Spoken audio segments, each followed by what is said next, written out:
Evangelho segundo Mateus. Aleluia. Evangelho segundo Mateus, capítulo 12. É o primeiro evangelho do Novo Testamento.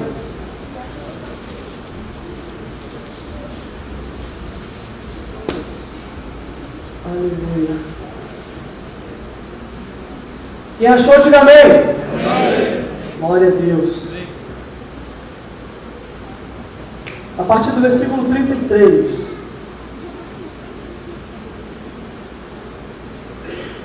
Aleluia. Todos acharam? Amém.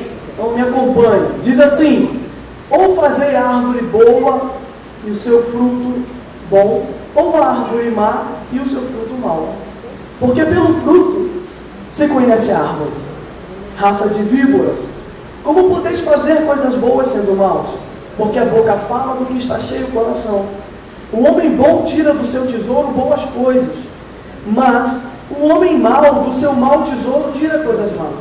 Digo-vos que de toda palavra frívola ou tola que proferirem os homens, dela darão conta no dia do juízo.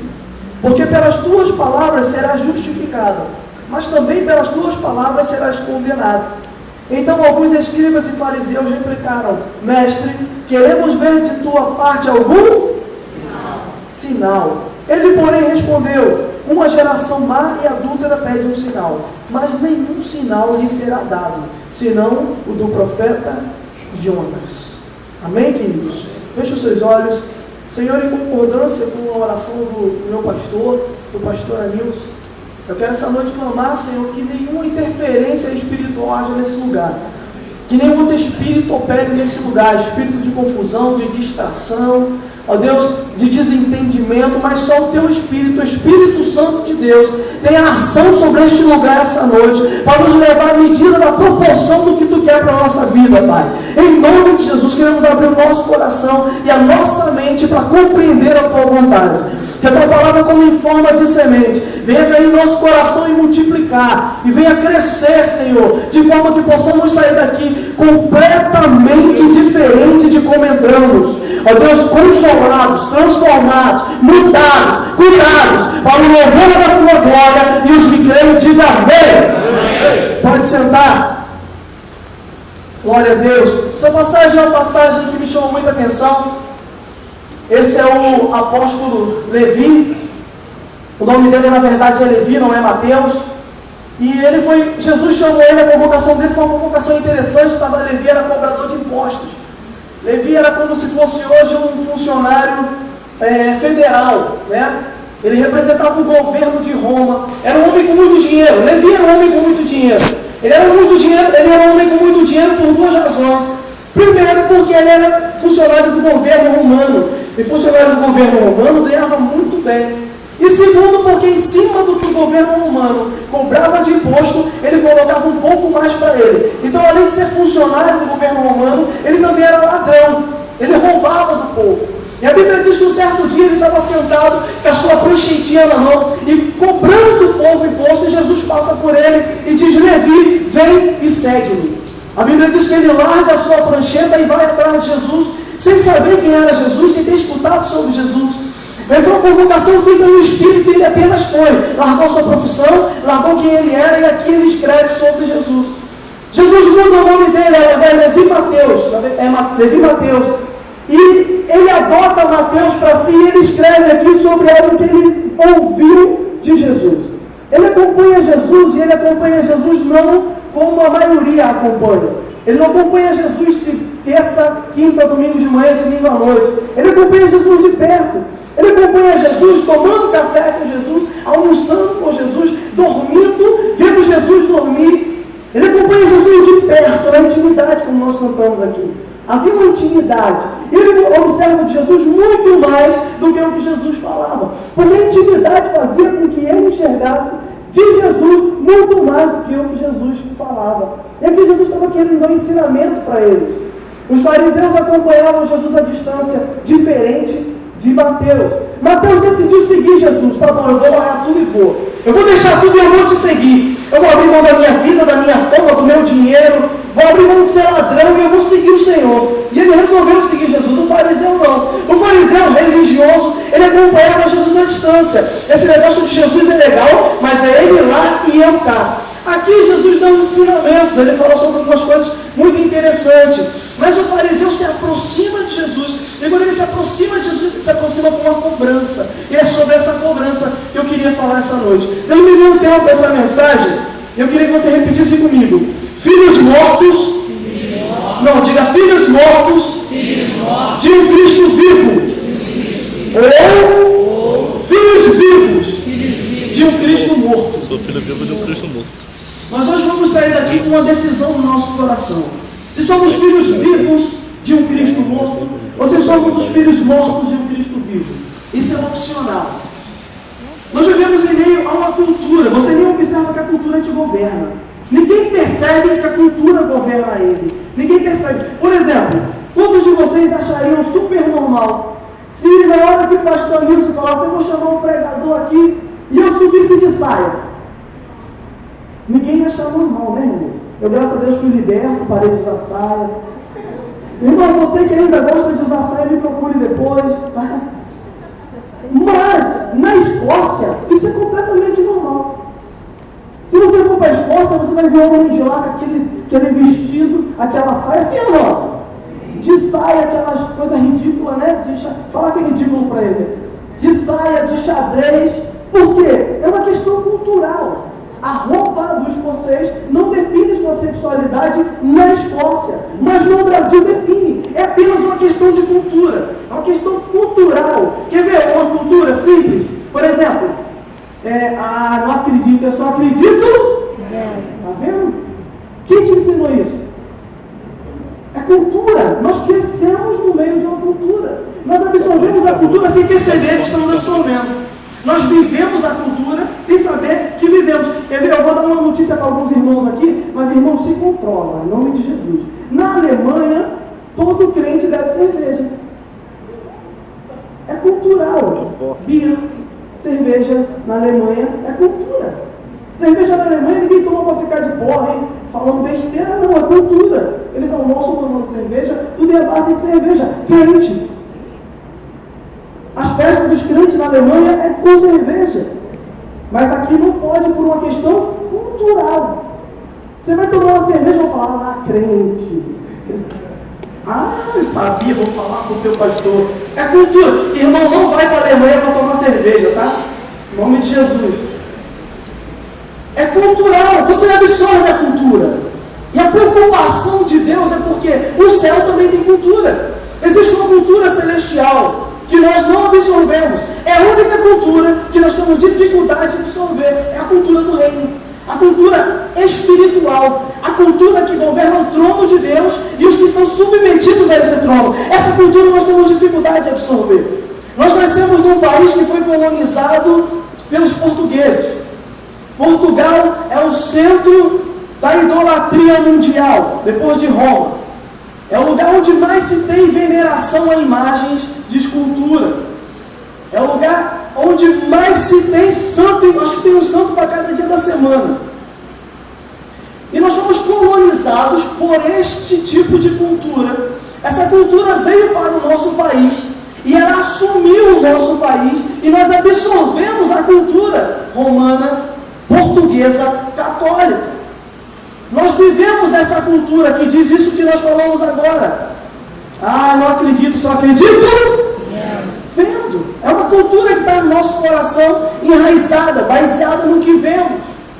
Por exemplo, é muito mais fácil eu pedir a uma imagem que eu vejo do que eu fechar meu olho e fazer força para falar com um Deus que eu não vejo, sim ou não?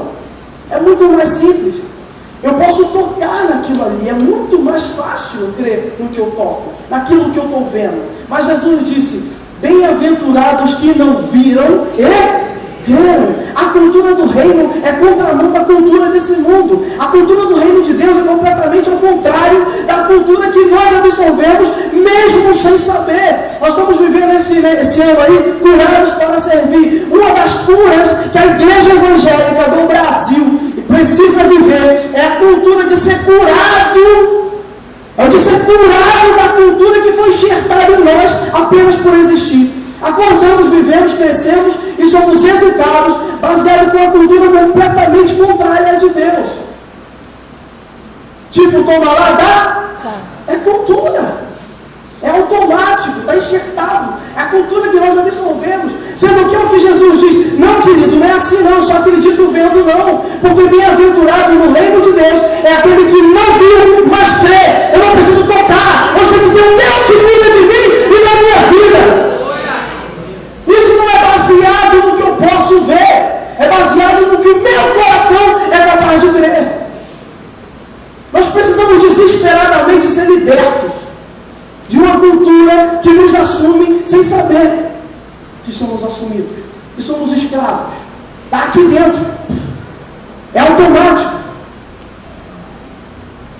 O que acontecia com os fariseus nessa época era exatamente a mesma coisa.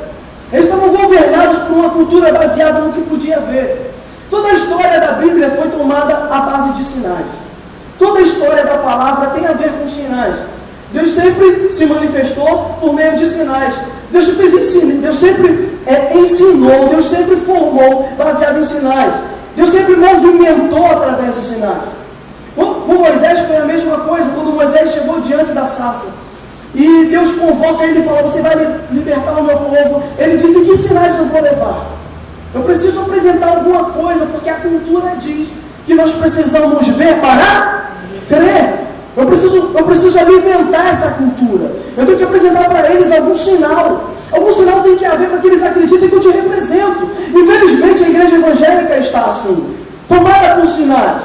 Eu preciso ir na igreja e quando o ministro de louvor estiver tocando, meu corpo tem que arrepiar. Por quê? Porque se não arrepiar não existe Deus. Porque se não arrepiar não existe Jesus. Porque se não arrepiar ele não está aqui. Não, querido, não é baseado no que eu vejo, é baseado no que eu creio. E se eu entrar nesse lugar sozinho, sem instrumento, sem músico, sem adorador, eu sozinho adoro e Deus vem nesse lugar.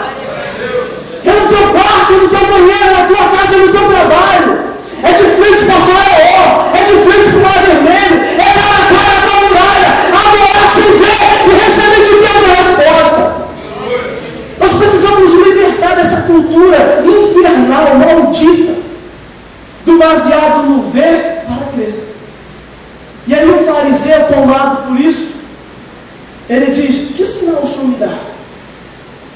Que sinal o Senhor me dá? Por quê? O fariseu, ele domina todo o Antigo Testamento. É como se ele dissesse assim: por que Moisés abriu o Mar Vermelho? Porque Moisés pegou o seu cajado, jogou no chão e o cajado virou serpente. É como se ele dissesse: por que Elias subiu o Carmelo?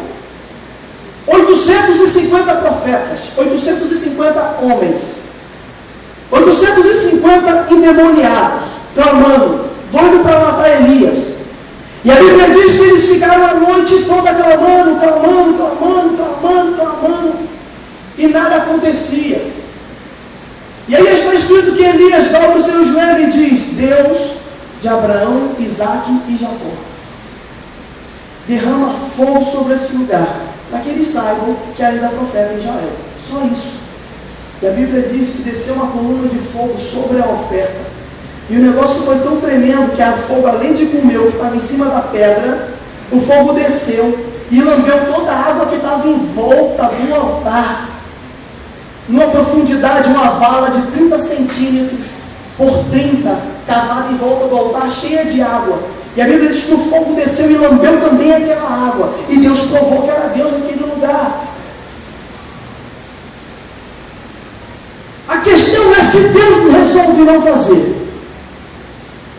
Ele deixa de ser Deus, mas a cultura judaica, como a cultura católica e agora evangélica, depende completamente de sinais, para que eu creia que Deus ou está aqui, ou está na minha vida, ou está fazendo, ou está movendo, para substituir a minha fé.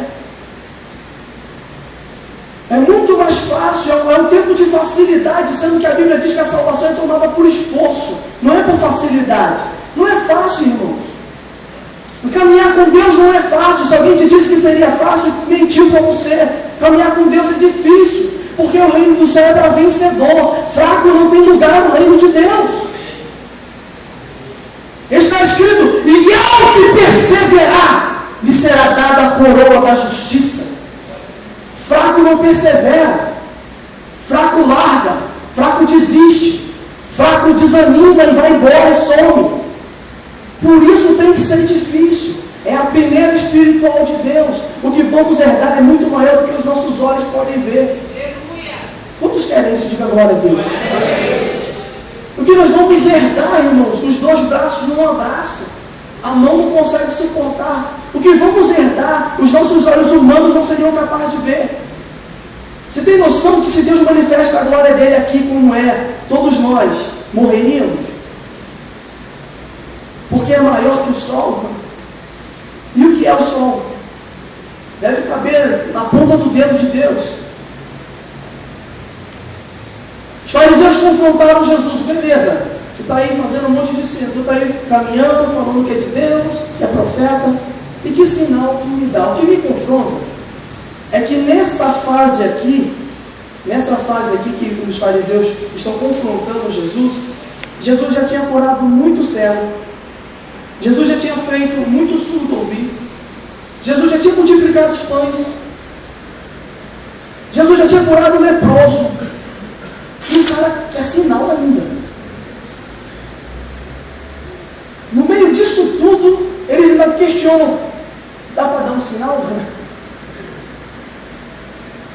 Você já percebeu que nós somos assim? Quantas coisas Deus já fez por você? Por nós. Quantos livramentos, aqueles que a gente sabe que aconteceu, e aqueles que Ele não fez a propaganda, que Deus não faz propaganda, te livrei. Não é assim não, irmãos.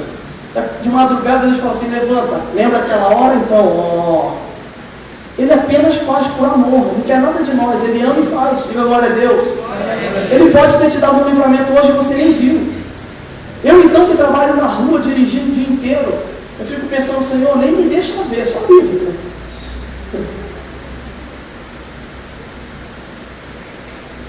Depois disso tudo, vida, vamos falar de vida, vamos falar de ter acordado vivo.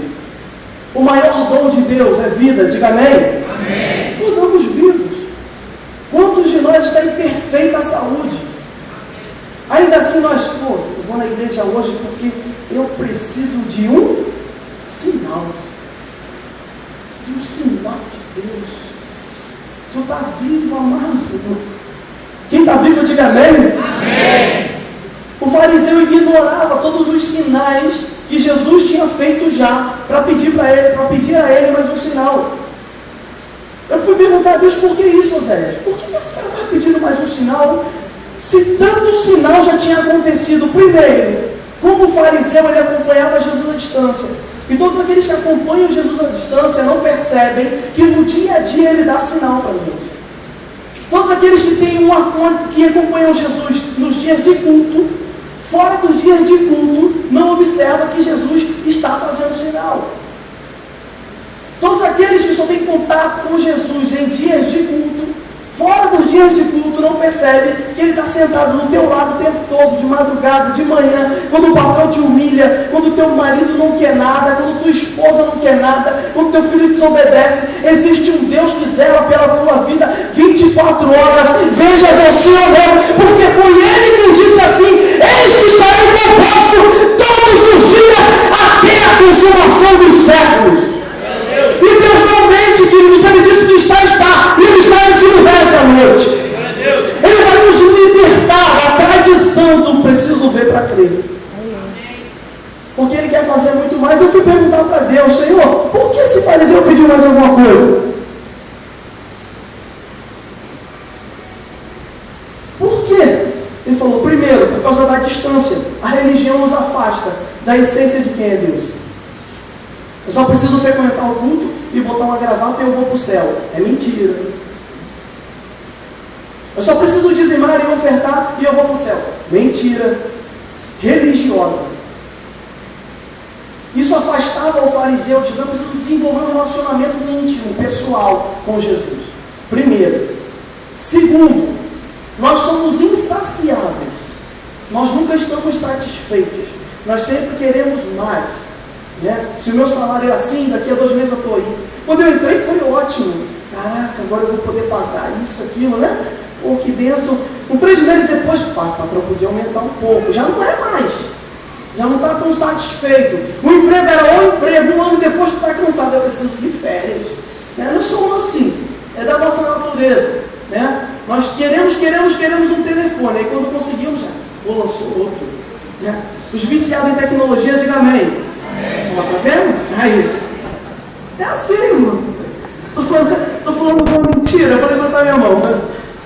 É assim. Nós somos desse jeito. Eu quero aquela televisão. Aí eu sou outra.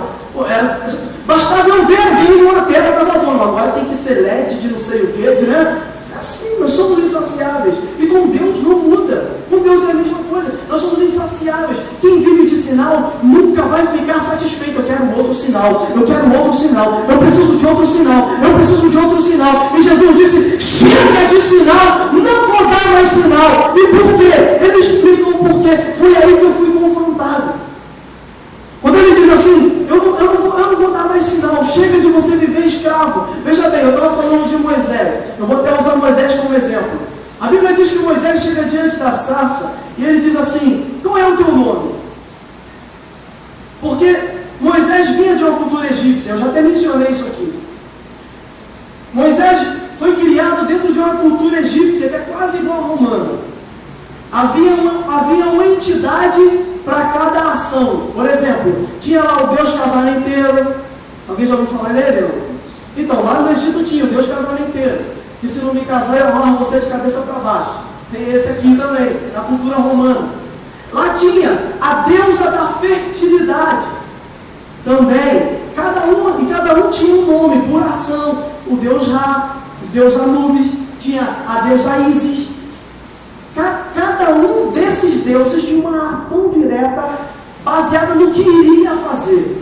Por exemplo, eu citei Elias. Elias, ele convidou os 850 profetas para o Carmelo. Que profetas eram esses? Eram 450 de Baal, mais 400 de Astarote.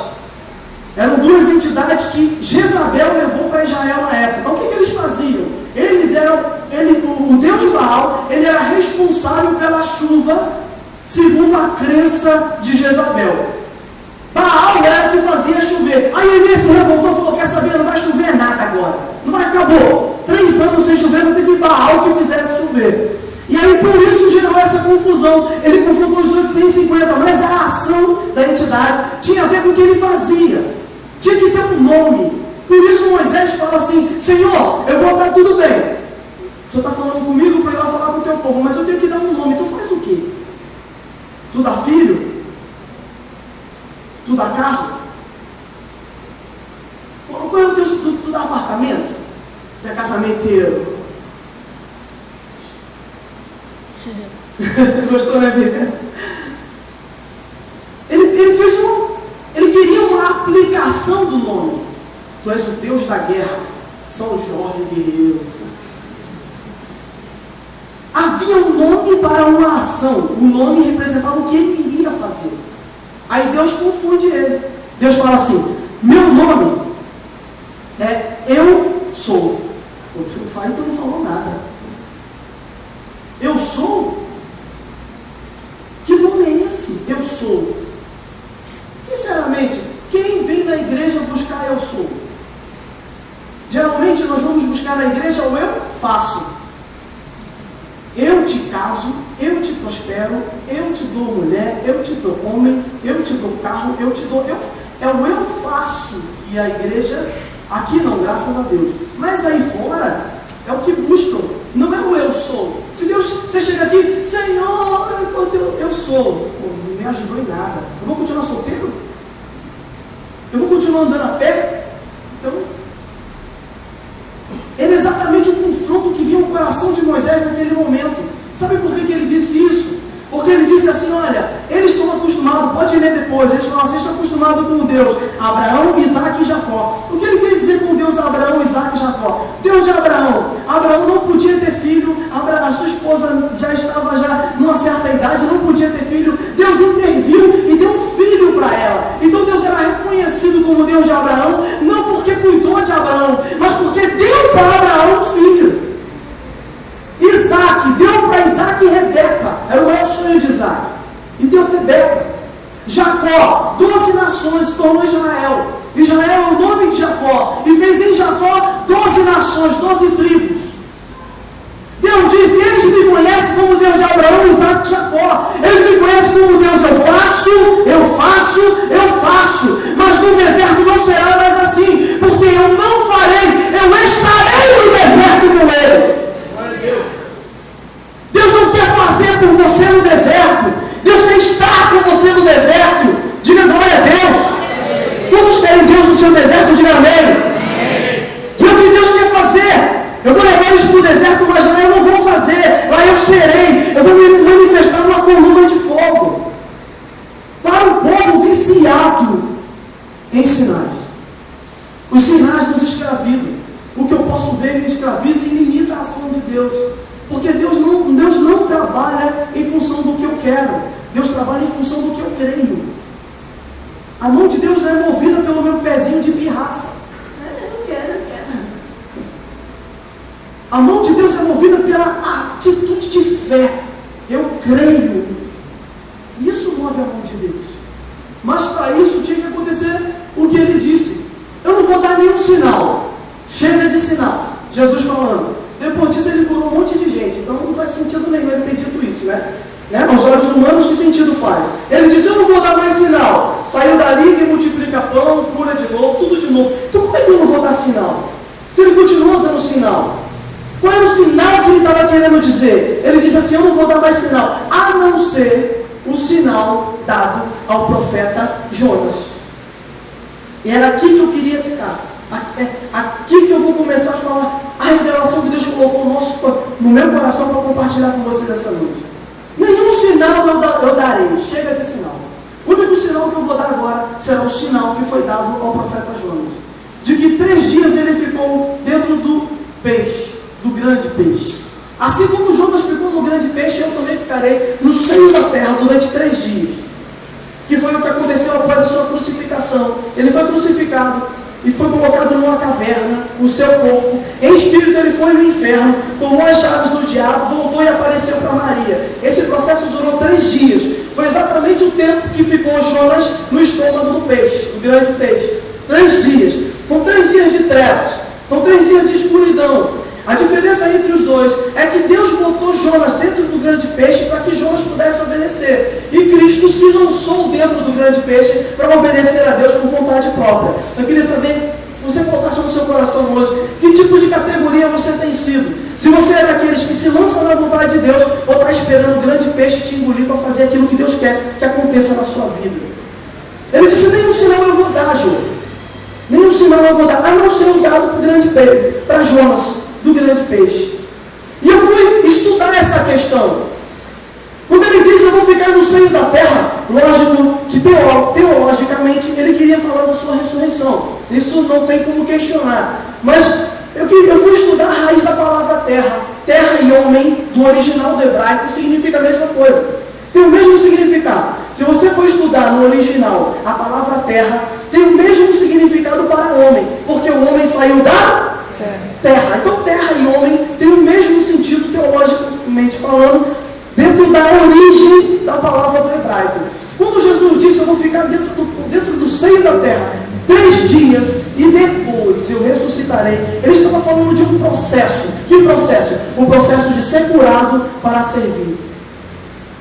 Por isso eu fiz questão de ler todo o contexto, de nós lermos desde antes de quando ele fala isso no versículo 33, que ele diz assim: o homem não pode dar daquilo que ele não tem. O homem fala do que o coração está cheio. Ele fala que como pode uma árvore má dar um fruto bom? A árvore má dá fruto mau, a árvore boa dá fruto bom. Quando ele fala de Jonas e de entrar no coração, de entrar no seio da terra e ressuscitar no 3º dia, ele está falando de um processo de libertação e cura que pudesse nos tirar da escravidão, do ver para crer, mas muito mais do que isso, de quem seremos para representá-lo como Deus na terra. O que Jesus estava querendo dizer? Sabe que sinal que eu vou dar para vocês? Qual? O de que vocês serão curados. Sabe que sinal que eu vou dar para vocês? O de que vocês deixarão de ser religiosos, incrédulos, escravos de uma tradição. Eu não vou dar mais sinal externo. O sinal que eu vou dar agora é interno. E eu vou transformar cada um de vocês em filhos de Deus.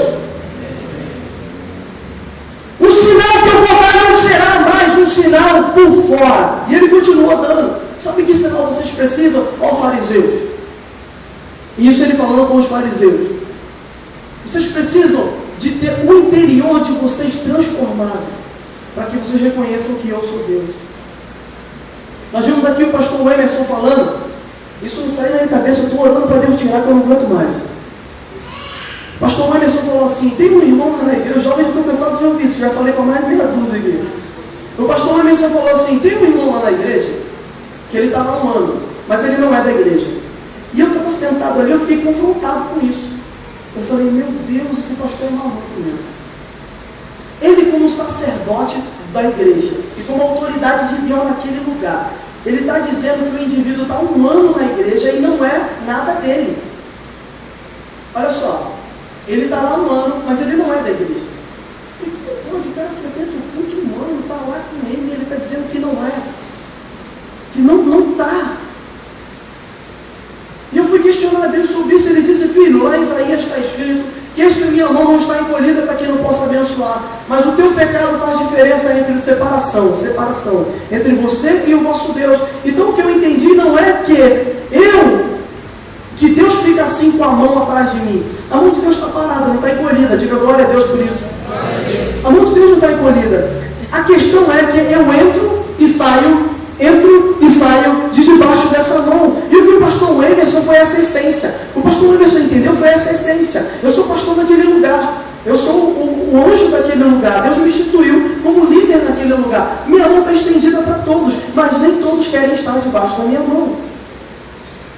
Porque os doentes não querem intimidade com a cura.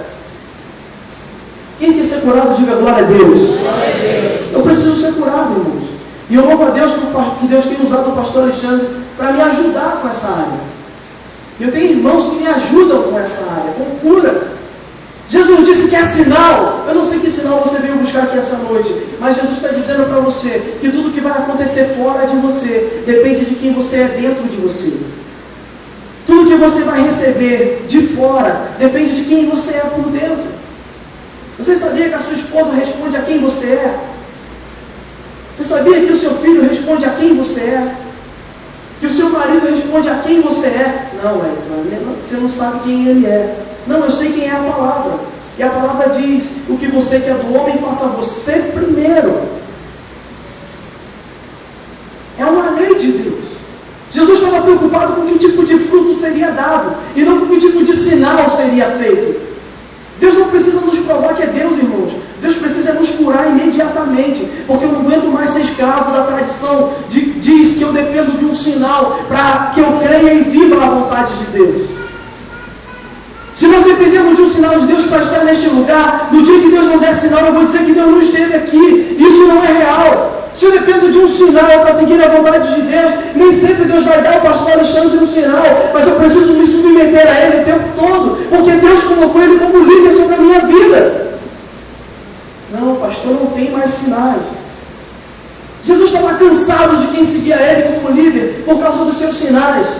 Ele disse: eu vou dar um sinal sim, o quê? De que ao terceiro dia eu ressuscitarei. Mas para que Cristo ressuscite em mim, eu preciso morrer. Sabe qual é o problema da igreja? É que os filhos de Deus estão muito vivos. Eu queria te convidar a morrer nessa noite.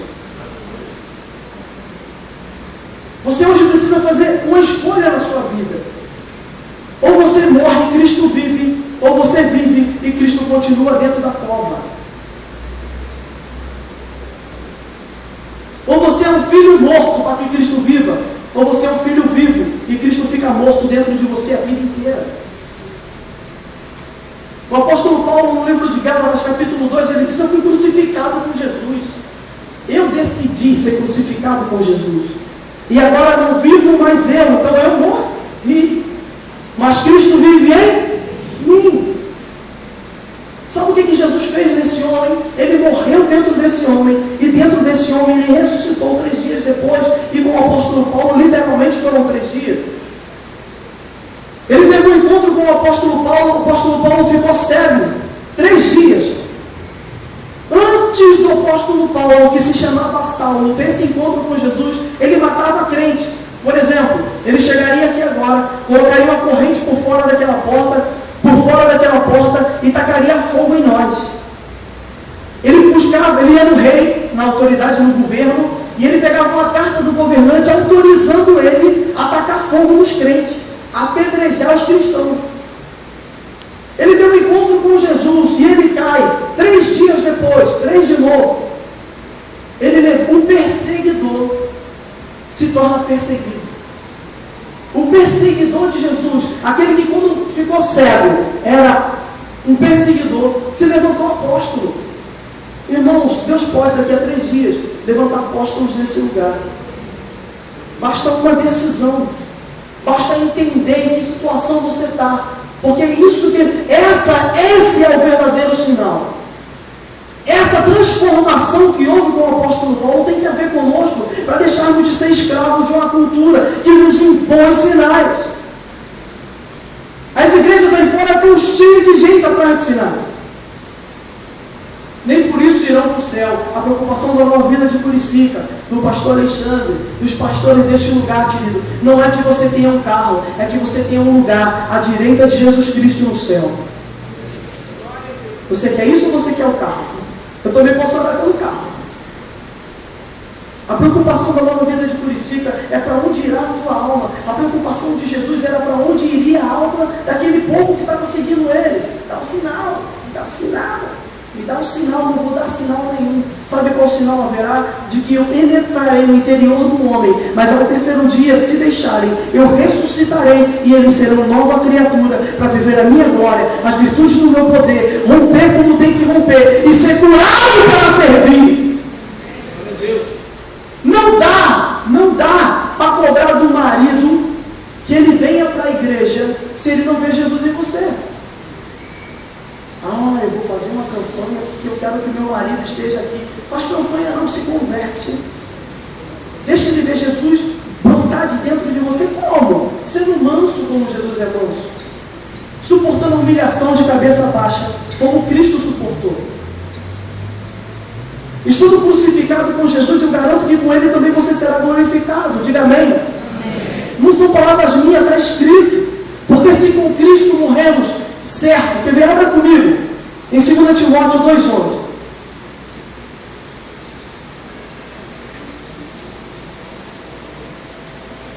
Segunda epístola do apóstolo Paulo a Timóteo. Era Paulo escrevendo para Timóteo. Eu vou te ensinar uma coisa hoje, meu filho.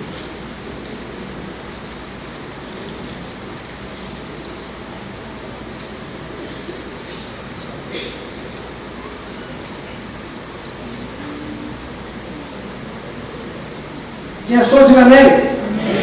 Segunda epístola a Timóteo, capítulo 2, versículo 11, diz assim: fiel é esta palavra. Que palavra, queridos? A palavra de Deus, amém? Amém. Ela é fiel. Fiel é esta palavra. Se já morremos com ele, também viveremos com ele. E se perseveramos também com ele, reinaremos. Se o negamos, ele por sua vez nos... Se somos infiéis, ele permanece fiel, pois de maneira nenhuma pode negar-se a si mesmo. O que ele está dizendo? Que se você morre com Cristo, você também vai ressuscitar com ele. O problema é que ter orgulho vive e Cristo morre. O problema é que você não vai abrir mão do seu eu para que Cristo viva. O problema é que a vaidade nos domina e não deixamos Cristo viver. Não, eu não vou deixar me humilhar, não é assim. É assim para que Cristo viva e ao seu tempo possa te glorificar e te honrar. É me submeter? É, mas eu não concordo, não tem que concordar, tem que obedecer. Por que eu não consigo obedecer? Porque eu vivo e Cristo morre. Eu preciso morrer e Cristo viver. Dentro da minha casa, dentro do meu trabalho, dentro da minha igreja. Jesus, eu quero um sinal. Chega de sinal. O sinal será a transformação de quem você é. Esse será o sinal de tirar de dentro de você eu mesmo. Quantos querem viver isso? Diga amém. A minha oração essa noite é que o Espírito Santo diga onde você tem vivido e Cristo está morto, para que nessa noite você possa morrer e Cristo viver na sua vida. A sua família pode estar pagando um preço enorme. só porque você vive e Cristo está morto, mesmo frequentando a igreja. Quando Jesus chama os fariseus de infiel, veja bem, quando Jesus chama os fariseus de infiel, ele está falando de um tipo de prostituição. Que prostituição? Prostituição espiritual. O nosso espírito está sujeito a nós mesmos. Nosso espírito, não de Deus, mas o espírito do homem, ele está sujeito ao homem. Ele vai obedecer ao homem. E o homem sujeita ao seu espírito, ao Espírito de Deus, para ter comunhão com Deus. Todos entenderam? Diga amém. Quando ele fala que o fariseu está sendo infiel, e lá na epístola de Tiago está escrito a mesma coisa, ele fala: adúlteros e adúlteras, não sabem que a amizade no mundo é inimizade contra Deus. Ele está falando de outro tipo de adultério, de infidelidade e de prostituição. Que infidelidade é essa? A do espírito. Ele está falando da infidelidade espiritual, e do adultério espiritual, e da prostituição espiritual. Porque o meu espírito quer a vontade de Deus, mas a minha carne quer a minha vontade. Então eu vivo e o meu espírito fica morto. E eu prostituo o meu espírito, que é Deus. Vocês entenderam? Diga amém.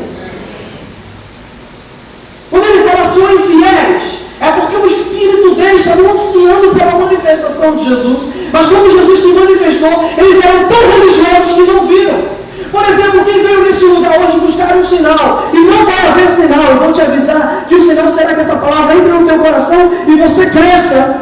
Se o que veio buscar esse sinal corre o risco de sair daqui da mesma forma, porque prostitui o seu espírito que quer Deus. Nós precisamos abrir o nosso coração, entregar o nosso espírito para viver a vontade de Deus e deixarmos de ser infiéis. Diga glória a Deus. E eu não estou falando de vocês, irmãos, eu estou falando de nós. Todos os dias eu sou obrigado a fazer isso. Tem 2 dias que o Espírito Santo falou: que você precisa morrer. Ah, não. Infiel, adúltero, você precisa morrer. Eu tenho certeza, querido, que o Espírito Santo está falando no teu coração, aonde essa noite você precisa morrer, porque a manifestação de Deus sobre a tua vida depende de que você reflita o seu filho. Depende de que você manifeste o seu filho. Curados para servir, para esse ano, depende de que Curicica veja Jesus na sua vida. Mas não é no que você fala, é no que sai e exala do seu coração. As pessoas têm que olhar nos seus olhos e cair manifestado. Isso não é um sonho meu, isso é vontade de Deus. Você tem que passar na frente do bar, quem está bebendo, manifestar. E você ir lá tirar e falar: porque tu manifestou? Você precisa da luz de Cristo, do amor de Deus. Visita a nossa igreja, esteja lá. Você precisa chegar na sua casa e seu marido começar a chorar do nada. Só porque você está carregando e exalando o perfume da rosa de Saron, Jesus Cristo, o nosso Rei. Mas não dá se você vive demais. Não dá se na hora de decidir não é Jesus que decide, é você. Não dá se na hora de responder fala o mesmo. Então que viva você e Cristo morra. Mas se você quer viver a glória de Deus, você hoje precisa morrer desesperadamente, irmãos. Nós precisamos morrer para que Cristo saia nos 3 dias daqui de dentro e resplandeça a glória do Pai nas nossas vidas. Há uma expectativa no céu de pessoas que estão dispostas a morrer para que Cristo resplandeça, para que Ele apareça. E todo mundo que vier aqui buscar sinal, o único sinal que vai achar é de que esse lugar está cheio de Filho de Deus. O único sinal que vai achar é de que não vai suportar a glória de Deus por causa da reunião dos santos. O único sinal que vai achar é amor, amor e amor entre nós. O único sinal que vai achar é que não vai haver fofoca. Estamos unidos, juntos no propósito, no céu, e ajudarmos uns aos outros. Precisamos restaurar Cristo em nós. Veja bem, eu não estou dizendo para você ser Jesus. Eu estou dizendo para você deixar Jesus ser em você. Não é para você sair daqui santão ou Cristo. É para você sair daqui um nada e deixar Cristo ser em você. Diga amém. Amém. É para você sair daqui deixando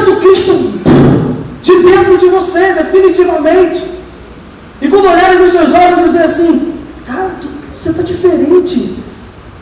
Parece que eu estou vendo amor nos seus olhos. Estranho. Você me toca, sei lá. Esse é o sinal que Deus espera. Esse é o sinal que Deus quer manifestar. O que de nós viemos resplandecer o seu Filho. Ele morreu, mas ressuscitar em nós depende de matarmos o nosso eu, crucificarmos quem somos e deixar Ele resplandecer. E essa é a vontade dEle para os nossos corações. Amém, queridos? Amém. Deus abençoe sua vida, rica e abundantemente.